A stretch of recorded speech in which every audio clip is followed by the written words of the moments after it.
kusina serye muna tayo ngayon si Kauma, no? So, dahil isa ito sa mga paborito ng aking baby boy. Tanggalin natin lahat ng ata niya, yung black ano niya. Yan, yung maitim. So, tatanggalin natin lahat yan, no? Para walang lansa. Talagang ano ito mga Kauma, no? Tiyagaan. Tiyagaan lang talaga, no? Trabahoso siya kasi, ayan, no? Kukunin natin yung laman, lahat-lahat ng laman niya. No? Dahil ayaw ni Kauma ng aking baby kumain ng ata. Yung black, ano niya, tawag niya. Ayan, so, wala na siya.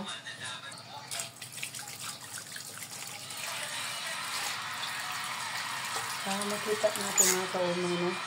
So, ayan, isa dyan ang kinukuha natin ay ito, tawag dito. Ayan. Ito parang plastic ito, no, na nandun sa, ano niya. So, tatanggalin natin ito, baka makain. Mapasama sa kain. And then, isa naman dito ay, tatanggalin natin yung balat.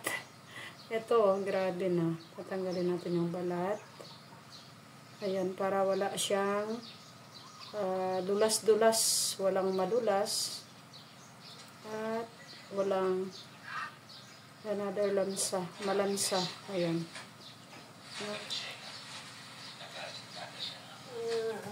So, mas masarap kasi para sa akin, mas masarap yung pag masilan ka sa lansa ng isda, no, ito, tatanggalin natin. So, wala na siyang, ano, ayan, puting-puti na siya, no. Nilagyan natin ito Kauma ng asin at black coffee, no. So, titimplahin ba ito ni Kauma para mawala yung lasa, no. So, another banlaw.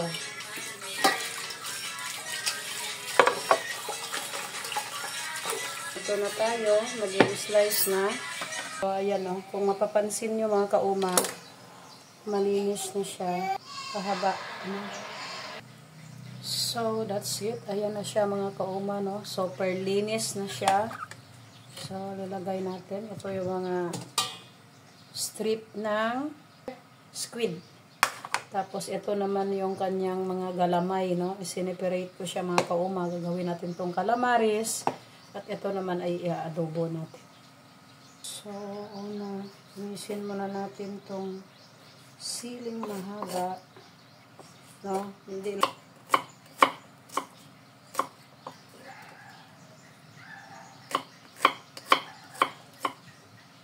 Ganun din. Didikdik tayo ng kahit isa lang. Ano? Ayan. Para pampalasa. Hindi na ito igigisa ni Kauma. Kasi iwas tayo sa mantika, no? So, diretso na ito. Parang steam na adobo yung gagawin natin dito hanggang sa magmantika siya, no? Sarili, gigisa siya sa sarili niyang mantika, mga Kauma. So, ayan. Lagay natin yan. So, ayan mga Kauma, no? Kanya-kanyang diskarte na to sa pagluluto ng adobong pusit. So, sa akin, iwas ako sa mantika. Hindi ko siya igigisa, no? Steam ko lang siya. So, meron na siyang ahos, sibuyas, no? May soy sauce, may ano pa mamaya, soy sauce. Pepper powder natin, no? Ito yung pamaris, lagyan natin siya. Okay? So, lagyan natin siya ng yun. Okay. Kunting asukal. Ha? Pampaagaw asim at tamis-tamis. Okay. At syempre, ilalagay natin ito dito, no? So, ready for salang. Yan. And wait for 100 hours. 2,000 years later. Lagyan natin ng oyster sauce para pampalasa at pampalapot-lapot siya. Na, ayan.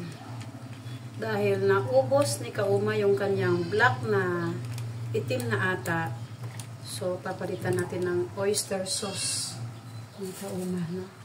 So ito ang the best na pampasarap. Ayan. Malasa siya. No? Amoy pa lang yung mga Kauma. Mabango na.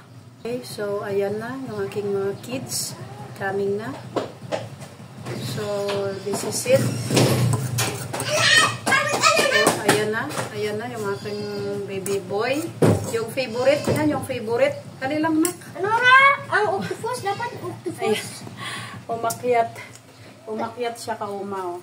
Yan na May siya, ito pa, nanay? oh, looking yummy. Adobong pusit na hindi ginisa, panghimagas, at ginawa kong fried calamaris. Got tayong sabaw. Harap pala yung calamaris gawing pulutan. Calamaris. Masira naman ang diet ni Kauma. 2 hours. 1 hour na paglilinis, 1 hour na pagluluto. Prepare sa pagluluto niya. Thank you so much for watching. So, follow for more. Bye-bye.